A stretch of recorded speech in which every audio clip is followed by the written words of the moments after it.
You know who I'm a really big fan of? Lyle Richardson. He's the guy who does all the stuff on Spectre's Hockey. He writes the articles, he makes the coffee updates every single day, and he is an absolute workhorse. Really appreciate the work he does over here collecting hockey news and making it so much easier for people like me to digest the news and actually be exposed to it. So, we're going over a Lyle Richardson article here today on Bleacher Report, because earlier 2 days ago he published this piece that I thought was very interesting and has a boatload of potential for some pretty good discussions over here. Take a look at this. It's called Way Too Early Predictions for the 2021 NHL Free Agency Class. Now, from the title, from the thumbnail, you kind of see a few of these names that have been thrown out there and tossed up into different uniforms. But what we're going to be doing is going over this article, taking a look at some of the players mentioned, and taking a look at where Mr. Richardson predicts they will end up a year from now.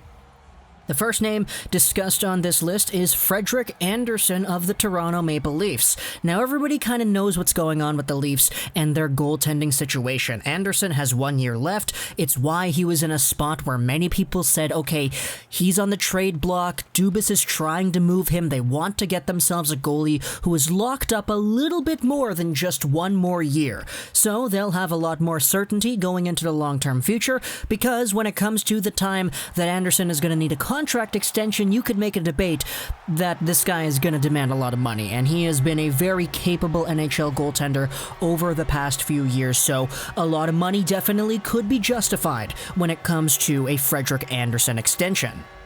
So, this article goes over what exactly it is, the situation that we have had, talks about the context, talks about the stats. Take a look at what it says towards the end, though. The Nashville Predators could emerge as a suitor if Frederik Andersen tests the free agent market. Longtime starting goalie Pekka Rinne is also a UFA that time and is coming to the end of his career, while Juuse Saros still hasn't established himself as a reliable starter. They have $59.7 million committed to 14 players for 2021-2022, with all their core players under contract. So the prediction here from Mr. Lyle Richardson is the Predators signing Andersen to a 4-year contract with a 6.5 AAV next year. See, this is kind of where we're going here. It's kind of ridiculous, of course, but at the same time, it does bring up some very interesting discussion points. Frederik Andersen, obviously, we know he's a very good goaltender. The Nashville Predators are a team that, it's mentioned in the article, they need some goaltending stability. It's why they got Yaroslav Askarov, and obviously, you know, he's 18. He's not going to be coming into the NHL right away. I think at the very least we see Askarov take at least 2 years before he actually steps into the NHL in any capacity, let alone in a number 1 starter role. And I do believe that Yaroslav Askarov can definitely become a number 1 franchise-winning Vezina goaltender for the Nashville Predators into the long-term future. But what do you do when Pekka Rinne retires? What do you do when Juuse Saros is forced to come in here as the number 1 when many people would say he's not ready for that opportunity? So, is a Frederik Andersen the answer to that? Now, obviously, we've seen the Nashville Predators go after those Maple Leafs goaltenders in the past. It literally happened this offseason with Casimir Kaskisuo, and I know I'm kind of memeing over here, but at the same time, if there's a guy that is available like a Frederik Andersen, I think with the flat cap and all that installed, the Nashville Predators definitely could be an interesting landing spot for somebody like Frederik Andersen who can demand that kind of money.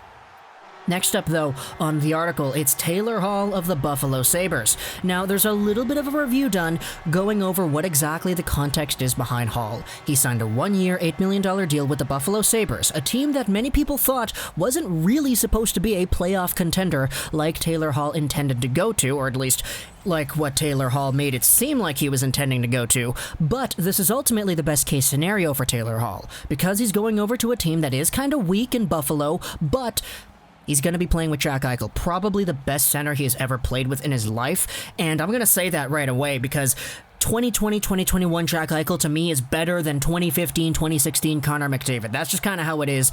Eichel today is better than McDavid was back then. Sure, McDavid today probably is a little bit better, but at the same time, Time, age, all that stuff does make a difference. So, Taylor Hall is going to probably get himself what is a career year.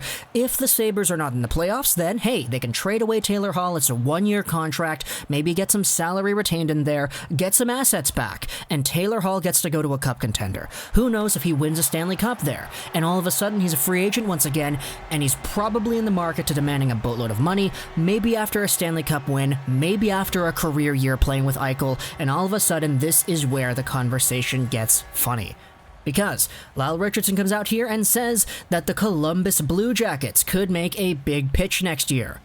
The prediction, a 5-year deal with Columbus worth an AAV of $9 million. $9 million is definitely an upgrade over what he got this season, and of course, 5 years is better than 1.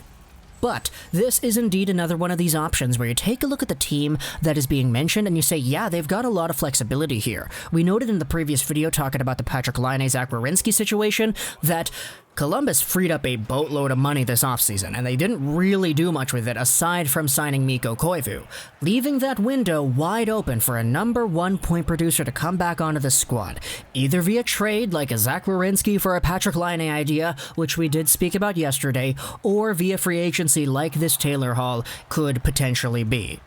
Next up, though, it's Dougie Hamilton of the Carolina Hurricanes. Now, this one is kind of weird, because the prediction, let's just get it out of the way, it is the Detroit Red Wings, and this one, kind of tickles my funny bone a little bit. You know, I'm going to say that right now. Dougie Hamilton is a guy who is 27 years old. He's a very good NHL-capable defender. We know that. The prediction here is that Hamilton will get a 7x7 deal with the Red Wings, and while I don't doubt that this is probably a positive move in terms of improving your hockey team, it doesn't really align to me personally with what exactly it is the Red Wings are trying to do. Because the Red Wings are building towards the long-term future, and sure, 7 years for Dougie Hamilton, that'll take him until he's 34. For sure, he can be a good hockey player in that span. But in my opinion, Dougie Hamilton isn't really a guy who, for a team that is building towards 5 years from now, you shell out 7 years for.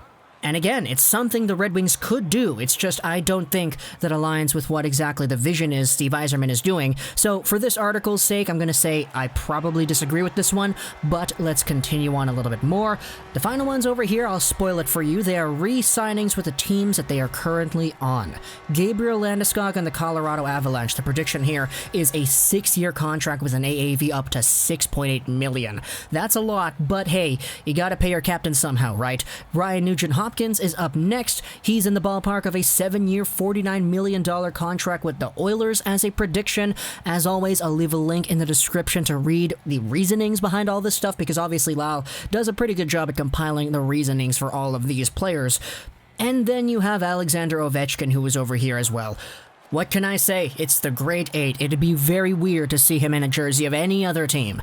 And I guess we said the same thing about Henrik Lundqvist, but at the end of the day, different circumstances. Lundqvist was kind of burnt out, but Ovechkin's in a spot where pretty much everybody has the same consensus. This guy's probably going to be a 30-goal guy the rest of his career, no matter how long he plays. And unless there is a significant drop-off sometime, where he all of a sudden drops to 20 goals in a year, sub-20 even, I don't think there's any foreseeable future of that happening to Ovechkin just because of how good he is, and I think maybe even then there's still an opportunity for the Capitals to keep him on maybe for a cheaper contract because, hey, you're Ovechkin, you're a once-in-a-lifetime talent. So yeah, saying that Ovechkin's probably going to stay with the Capitals in a $9 million AAV for 3 years, it says over here, I could definitely see it happening. There is also a mention of Kyle Palmieri and Tuukka Rask. Those guys are also staying with their teams according to this article, but as always, I will leave a link in the description. Go out there, Bleacher Report, check the article out, read the piece over here.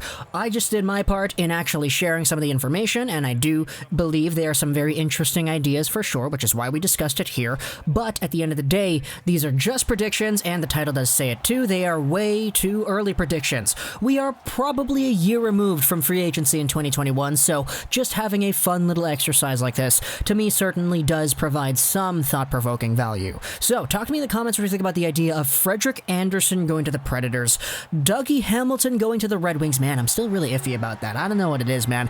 It just doesn't feel right in my opinion. And then we had the other one that we spoke about, Taylor Hall to the Columbus Blue Jackets. That one makes a little bit more sense in my mind, but of course I want to hear what you have to say in the comments below. Also talk about Landeskog, Rask, Ovechkin, Palmieri, Nugent-Hopkins, and all these guys potentially staying with their current clubs. I hope you enjoyed this Bleacher Report 99, and bye.